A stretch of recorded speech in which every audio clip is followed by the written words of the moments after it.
Hello, amigos. This is David Casillas with Raices Vivas. I am the founder and director, and I am really pleased to introduce you a rock star intern, Antonio Aguilar.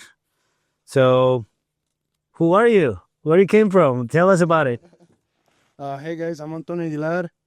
Uh, I'm from Atkins, just a little bit outside San Antonio. Grew up there my whole life, ranching, cattle ranching. So naturally, I was drawn to this internship. Doing something with ranching, cattle ranching here in Weldry. Nice. Shout out to Terra Advocati and our good friends from their organization, especially Jess Mays, who was able to link us together. We have spoken in the past about this internship, but honestly, it seemed really too good to be truth, And then whenever he told me about, hey, I think I found somebody that it's just gonna be a great fit for your project. And then he said your name, and I was like, all right, if he got that name, he's welcome, Antonio Aguilar. So tell us about how not only you hear from us, but also like how the internship works, and from what university you're coming from, what are you studying in the university, to all of our followers and people interested about the video. All right, so it was sort of like a sequence almost coming upon this internship.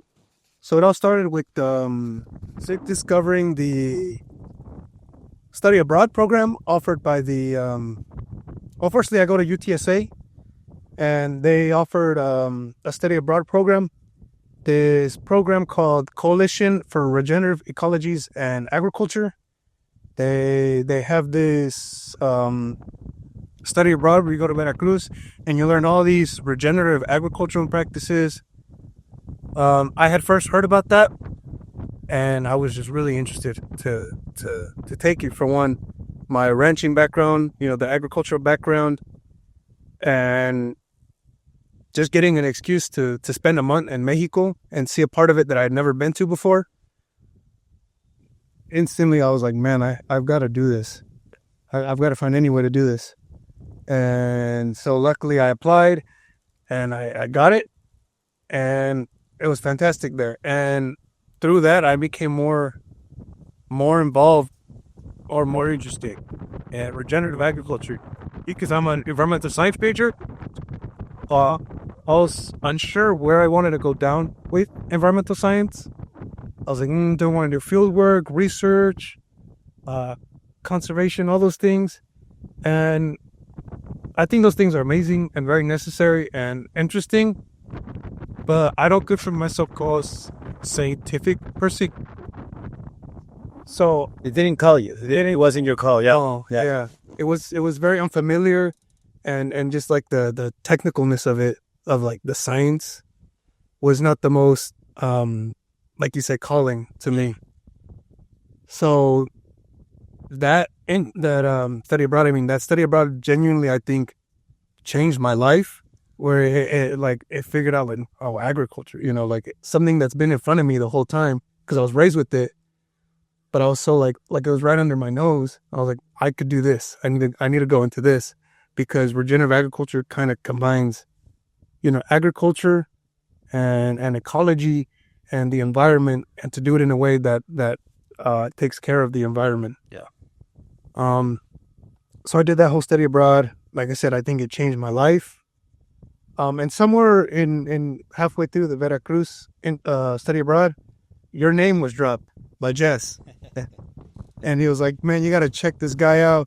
What he does over there in Welders is fantastic, and I think you could learn a lot from that." I'm like, "Okay, yeah." So after the study abroad, I was just expecting, like, oh, he was gonna drop your email and something, and I was gonna email you and be like, all right, well, I'll just go and visit, a few times and see what it's all about. But I ended up applying for the internship too, just to do that too, when out of nowhere, Jess had reached out to me, and he's like, hey, I think it would benefit you most if your internship, because internship is usually over there in San Antonio, and like urban gardens and stuff like that, working with that, which that would have been interesting to me. But I think I wouldn't have gotten the most I could have out of that. So when I heard Jess say that, hey, I think we should try and work something out here. So your internship is here in Welder, and instead of like gardening, it's cattle ranching. I was like, I think this is what I need. I think I'm gonna get the most out of that. I think I'm gonna learn the most, and that's what I'm genuinely interested in learning because my background in cattle ranching. So I was like, okay, let's do it. So after figure out the strange scheduling and hours, well, here I am. Yeah. Working the internship, and I mean, we're really grateful. yeah, very grateful. You have been an extremely good asset, and we still have a few months ahead of us. But if you mentioned something about Jess Mays connecting bridges, there is certain people in the world that they have that skill. Yeah, he's definitely one of them.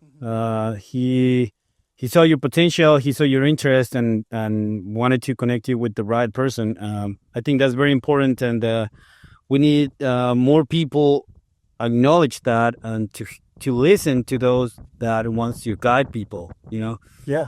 Because it seems that sometimes we, by fake information or any other information that we might have in our phones or in media or whatever you want to call it, but if somebody is in the field and that's what they do, and if they recommend you something, you definitely need to listen. Oh yeah. And it's interesting that also you mentioned that after that trip, you decided to, man, it was always under my nose, and, Yeah. and often life is like that. And how beautiful have you made any changes on, obviously your goals have changed, but like, what would you say that has been one of the major adjustments and change that you have done since you decided I'm going to go with agriculture? Well, the big one and the I guess the one that's just over the horizon is I was iffy, like just it was in the back of my mind, like pursuing a master's degree. Okay. But after the study abroad, I was like, okay, I've learned a lot from environmental science, and I'm going to carry that with me in my mind, that knowledge, and use it. And I know a lot about like a good amount from cattle ranching from growing up, but I know nothing of the business side of it, and I don't know everything. So that's why I'm here in the internship to begin with to learn, because personal experience with cattle ranching, it's been a lot of failure after failure, and it's like, well, what are we doing wrong? And I think it's just you need almost like a perspective shift, and to see it like from another perspective, being that regenerative perspective. I'm like, this makes sense. This is, there's going to be trial and error.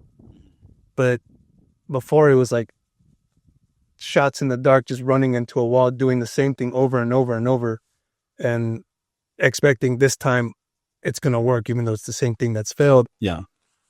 Well, so in ranching, since we're on that topic, there's three sides of it, but there is the two extremes. One that you can either like plan it very well, like have a master plan and like step by step, which I think is super great about it, but I am not the best of it. And then you have the other side of it that is people that just do the things. Mm-hmm. So, which is great also too, but I think you have to find the balance, because if you find that you're investing all of your time into something that it's a perfect elaborated plan,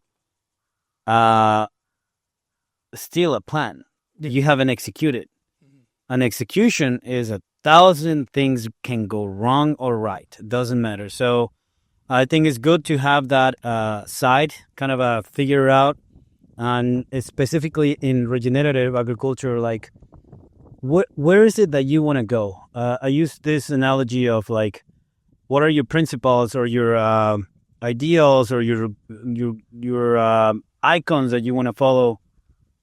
Because that's going to keep you grounded and in your goal. So you mentioned something about the business side of it, which is great. I'm still figuring that out. But what I have really clear is where I want to go with this project. Yes. And involving people like you and everyone that is around me, I think that's where you create your community. For example, you mentioned also that some other ranchers and farmers, they just keep doing the same thing over and over. I think that community fabric that we have, the social fabric of like, hey, Antonio, don't do that because I did it in my ranch and it didn't work. Don't use that fertilizer or things like that, you know? But instead, we have that I mentality of like, no, it has to work for me. Yeah. No, like, so the idea with this project, with this ranch, is to show what I have seen, what other people has come and told me that it has worked. Some things that I've picked somewhere else, they don't work here. Like we mentioned the other day, you will find all of this amazing people and amazing communities, but they live in a place that if you spit, something will grow. Yeah. You know, so here in Texas is a challenge that we have. So if we make our circle stronger, our social fabric stronger, and we share what practices are working, then I think we'll go into a really nice place. And honestly, I bet for new young people like you, because I mean, we've been doing some right things and bad things and mistakes and whatever, but to seeing the excitement and the interest of younger generations like you, which is rare, it gives ranchers and farmers hope that things will carry on. I mean, eventually I won't be able to work, and same as me, there's other people ahead of me that they can't work anymore, and they're lacking, or they're selling their ranches and they're lacking help. And it gets to the point that I always say in the videos, if you're in that situation, reach out to us. We'll love to go and work for you, work in your property, lease your property, because this is what we want to do. And just like it happened with the internship, I'm pretty sure that we can get like-minded individuals to go and pick up the work and to continue this concept of regenerative agriculture and sustainability everywhere that we can. So, I don't know, I feel that right there is a success for you to be interested and then being involved. I think that's a lot to talk about you. So, okay. So then we already talked about what you do, what you study. Tell us something else that you want to share with us about you. Is there any other things that you like to be involved in the agricultural world, in the conservation, in any other aspect which is the outdoor? I don't remember exact wording what you said, but something about like the point and purpose. Like you need to see like your perspective when you start a project. You can't just go into just like, I'm going to do it and see what it ends up. You have to have like a vision. And my vision from my, environmental science background, but also my agriculture background is wanting to find that balance. So, I mean, I'm getting my environmental science bachelor's right now, and my goal now is to go get a master's in agribusiness. So it's like I'm learning about the more natural aspect and then the more human aspect, because my vision is for a ranch that combines both. That I'm a huge lover of nature. I love all the nature things. I love camping, fishing, bird watching. Which you are very good at it, from what I heard. Yes, I mean, tell me if it is true, but I've heard that you can spot what bird it is by just hearing the things of it. Yeah, I mean, holy moly! I mean, it wasn't like something I woke like a skill I woke up with. I'm almost 6 years now. Okay, been like really into it. It's just it's. At first, it feels like you're just like learning, almost like a test you're studying. But after a while, it starts to just like enter you and become like a knowledge, and you start to feel connected. It's like, oh, I'm hearing this. I know exactly what I'm hearing. Wow. like I'm so, you become so aware of your surroundings that you feel so connected Yeah. to the surroundings. That's so cool though. But it does like this connection and interest in birding and nature, but especially birding, like I said, influences my vision. It's I have my ranch, and like of course I want to do like the regenerative agriculture and be able to make money off of that and get stuff for myself too, meat, milk, cheese, all that, and profit from it. But like my vision, I find it necessary that there's a benefit for the ecosystem. So I've got my pond, and I have plans for the pond to really leave the pond to become a more natural area. Not necessarily like leave it just like I'm not going to touch the pond.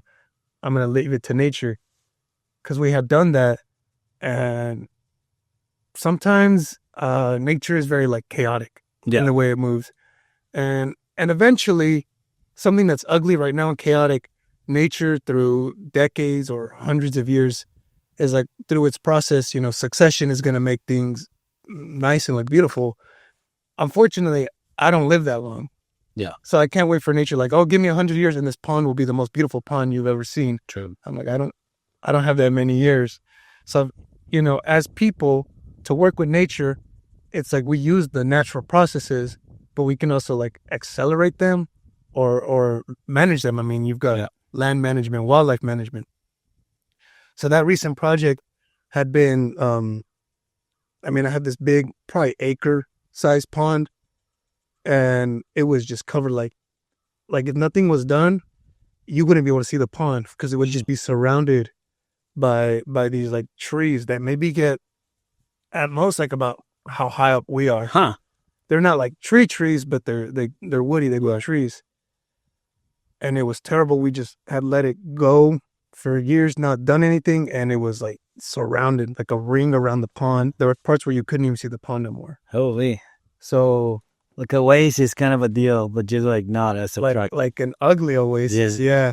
So I'm very interested in land management, right? From the environmental science, from the agriculture perspective, is you've got these like two mindsets. You've got like the conservationist and the preservationist. And preservationist is, and there's value in both, but preservationists are like, no, we just have to leave things alone and leave it to nature. And like sometimes that's necessary. Sometimes you need that. But there's some cases, like, my example is that pond, but there's some cases where you've got like endangered species who, without human help, just can't sustain themselves. They're gone. So you do need the conservationist where it's like, I'm going to come in here and I'm going to, yes, change things, but to help nature. So for me, it was like the pond. Okay, I need to come down and knock down all these trees, because like this isn't the best the pond can be, because right now it's, for one, it's aesthetically ugly, but two, it's all one species surrounding the pond. You get more benefit from many species. So it was a good 4 days I spent there just with the bobcat, taking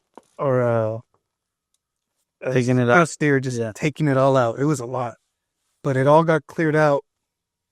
So moving forward, the plan is just make sure those guys don't come back out, and to plant new things, plant a diversity, not just one tree, but all sorts, and especially targeting ones that are going to benefit, especially for my interest, birds. That birds are going to like, because that pond is probably the best bird spot on all the 21 acres. Like that 1 to 2 acres is like the best size though. Yeah, it's a really good size. Yeah, I've seen birds that shouldn't be in this area just show up here, and birds that are just migrating through all the way from Canada. Wow, the furthest reaches of Canada, on their way to Central and South America, and for whatever reason they thought, hey, this is a nice pond, this is a nice forest around the pond, I'm going to stop here. So I want to benefit them. But like I said, I want to balance my needs and have the agriculture thing going on. So 21 acres, an acre or two of that pond that I'm like, okay, I'm gonna not do super like agriculture things in it, but instead more land management purposes of it. It's like, well, I'm not losing out a lot. So I said if just decide. it's also crazy how you mentioned like some species are being affected by, like it can be nature as well, and then humans has to step in. I feel that sometimes it's humans that cause the problem, and then they go back and it's like, oh, let me say this, like you shouldn't even cause the problem in the first place. I think that is something that happens often. A lot of people tend to, do something wrong, and then later on come back and like, oh, you know what? Let me do this, and it's like, but you caused it. Like it's so that's one thing. But also, okay, so something caught my ear.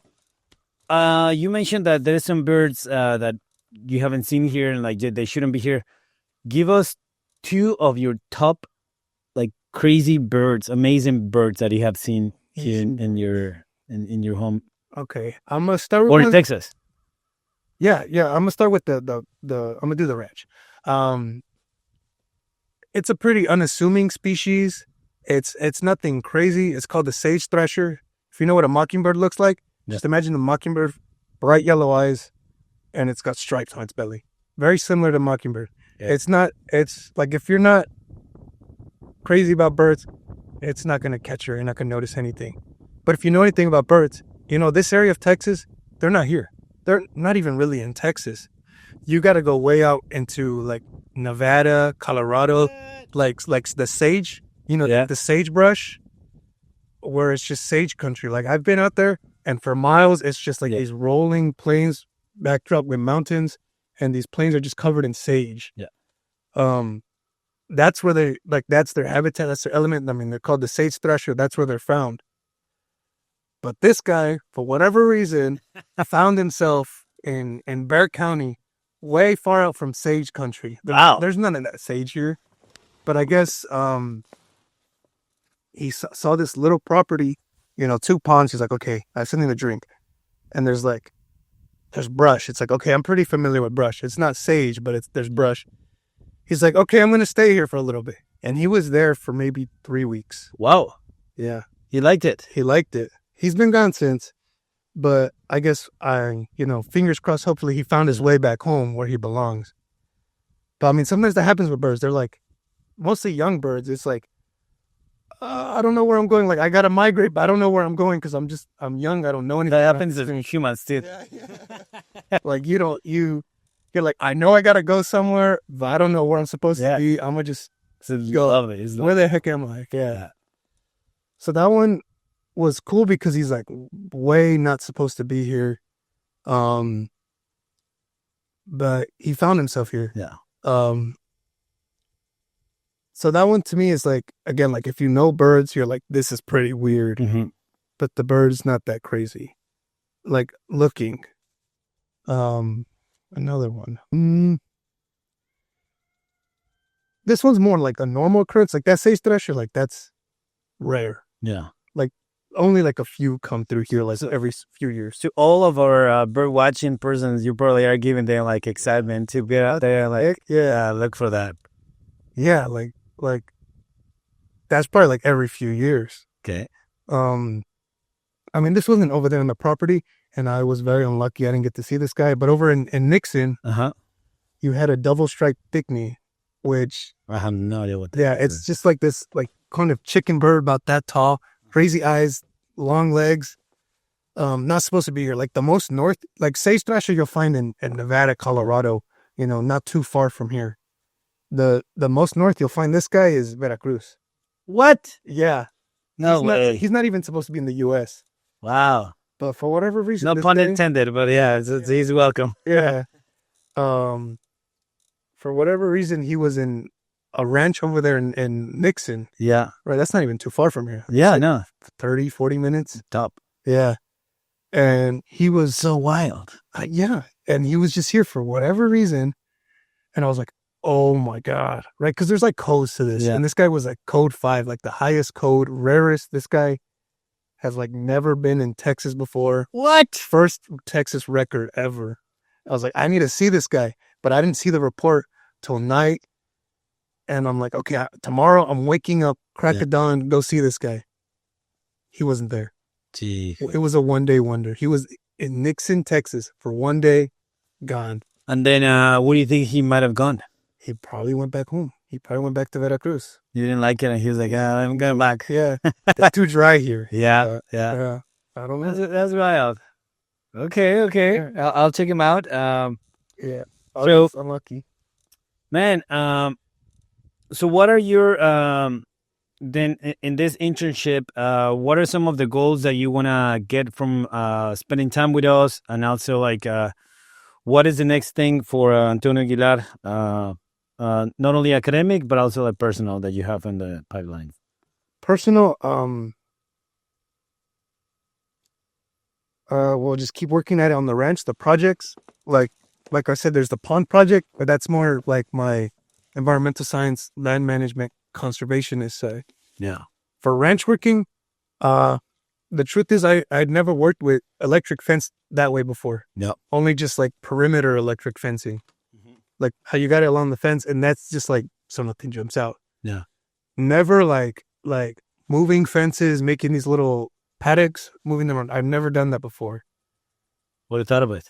I think, well, I had first seen something like that in Veracruz through the study abroad, but and I was just mind blown. I was like, I need to do this. I need to take this with me and do it over here. But it was this very like meticulous, systematic. Like he had his corridors, and he had like his, like these paddocks weren't being changed. It was all like electric fence, but they were like set paddocks. It's like, okay, you're done here, you're moving here, and it's like daily. They would be moved daily.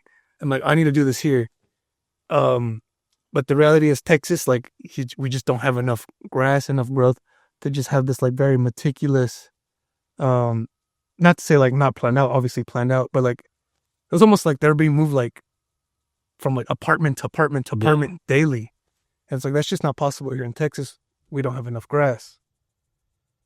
So you do irrigation. Yeah, I've heard and seen some projects that if you do have irrigation similar, because down there they don't need irrigation, and also I don't know how many heads of cattle they had, but sometimes down there they do have incredible growth of grass, but they also do this like high density grazing. Yeah, which it was is like 20. Fast and aggressive, and then move them. It was like 20 on an acre, half an acre. Wow. Like when they do 20 on half an acre, it was like half a day there. Yeah. And then move it to another. Yeah. But usually like 20 or so on an acre. Wow. High intense, but only there for a day and then move it. Okay. High intensity, where they can afford that.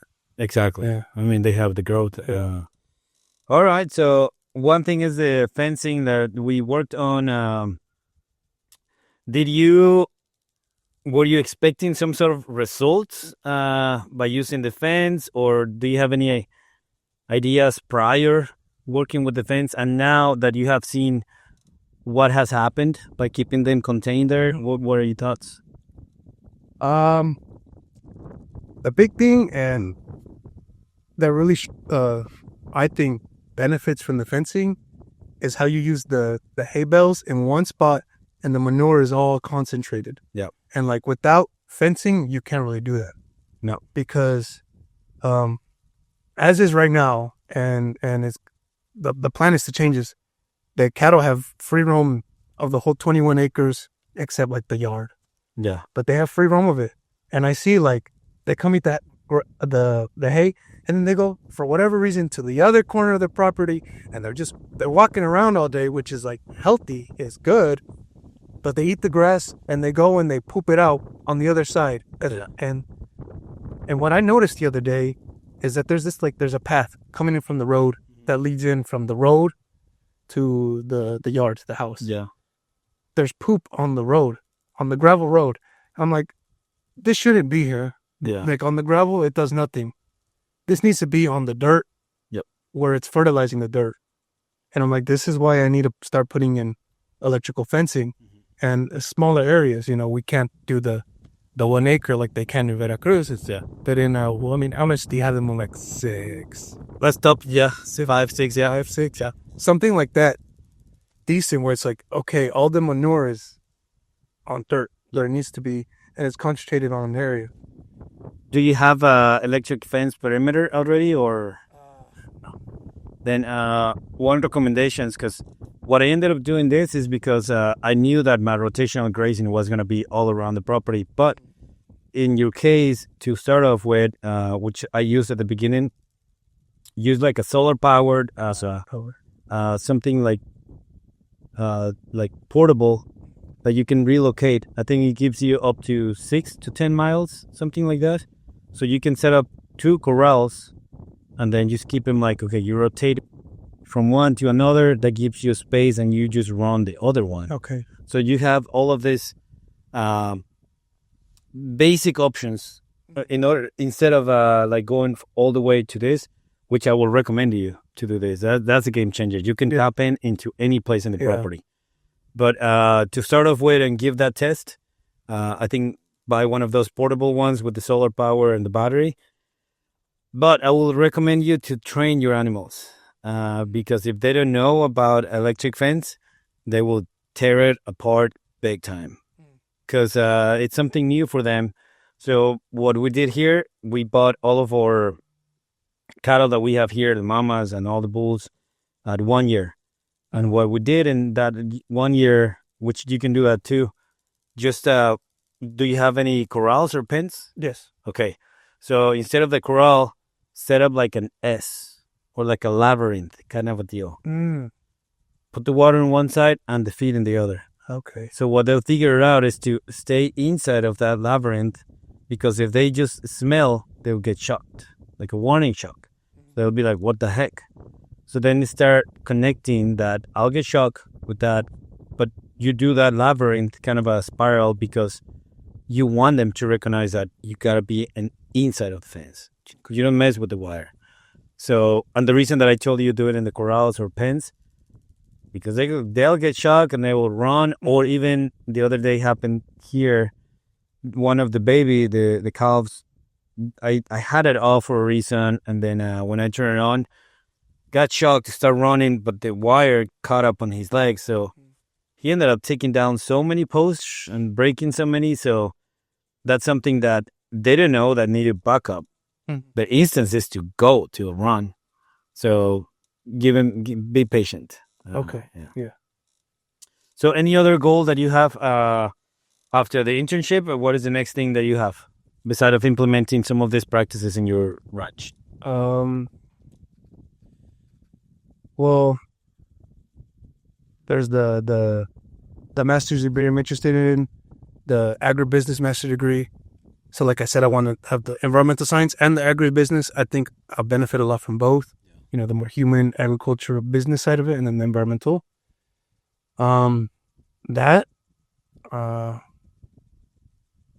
Get started on the fencing and all that. Okay. Really just take what I learned here, implement it on the ranch, and then head into that master's, and then start doing like, because like you're saying about the master plan and all that, I also need to start making plans. I can't just go out, wake up one day and be like, okay, I think I'm going to do this and do it like this and, do it on the fly, figuring out. I mean, which is okay to make some mistakes, but you definitely have to have some sort of like an end goal. Like if you don't have everything figured out, that's okay. I mean, that's life, literally. But I think if you have the goal, where you want to go, I think that definitely will help you out to give you more clarity, and it will also give you a perspective with who you need to start talking about or talking with.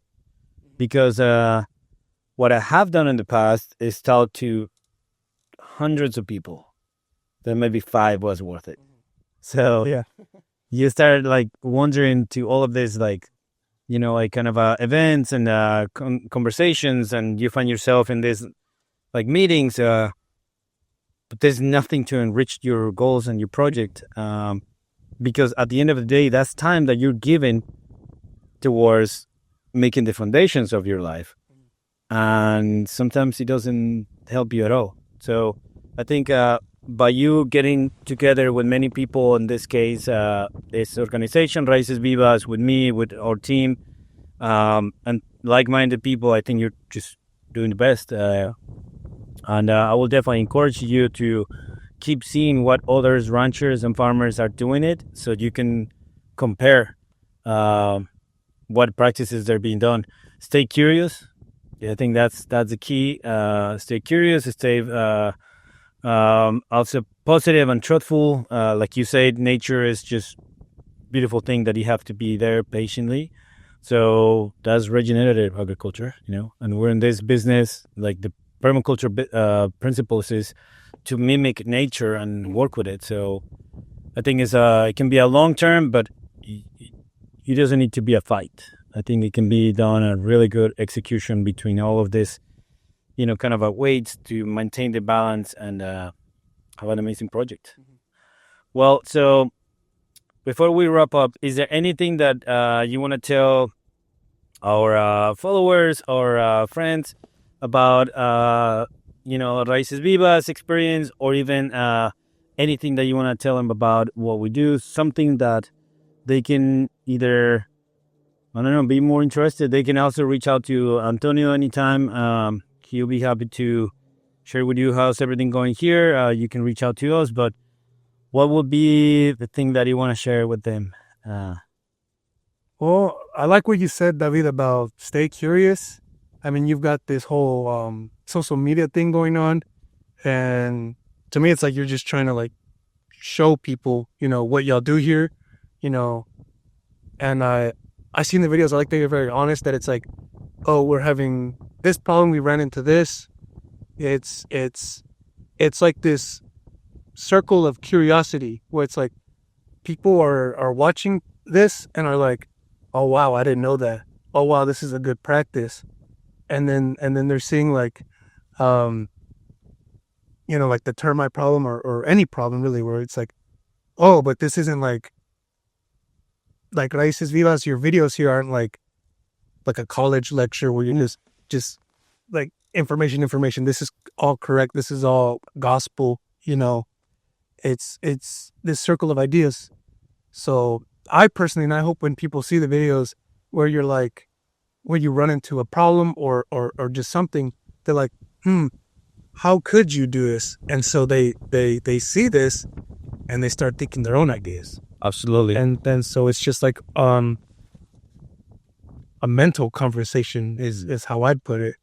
It's just the ideas hit someone's head, enter their mind, and ideas spring from that. I mean, and honestly, that's thank you so much. But I feel that's our goal. I mean, Marcos and our team and everyone who has been here.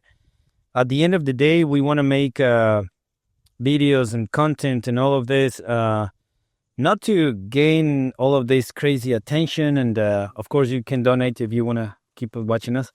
But at the same time, I feel that, man, we're humans. Yeah. We're connecting with humans, and our conversations, our language that we use has to be pretty digestible. Because I love my academic friends and colleagues, and your work is amazing. Like, shout out to you.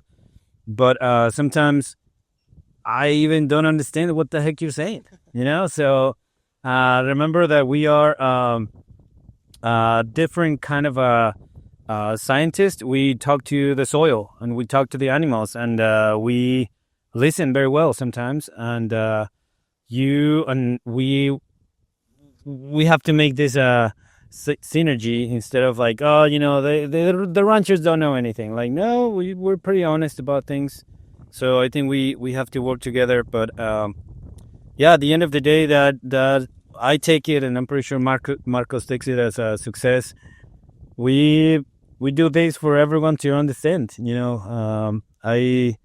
Some of my background is in architecture, and I remember one teacher told me one time, David, your plans and your projections and your projects and all of this, make him so the lady who makes bread can understand, and make it so the brick maker can understand you, the butcher can understand you. That struck me because it's truth. Yeah. Like, yes, if you walk into an office where there is all of this business people, you'll talk with them business, but I also feel that there's so much lost in translation.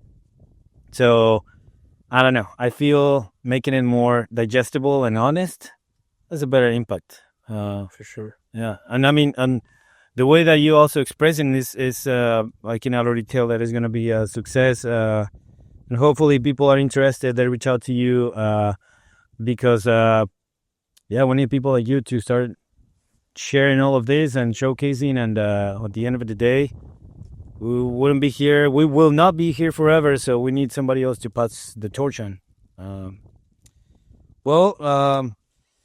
And this beautiful, warm evening in Welder, Texas, in the middle of October, hotter than usual. We are still doing some of our projects. Make sure to follow us. Reach out to us if there's anything that you want to talk about. Also, if you just want to check out what's going on. So thank you so much, Antonio, for being here on this interview conversation for our viewers. And stay well, mis amigos. Until next time. See ya.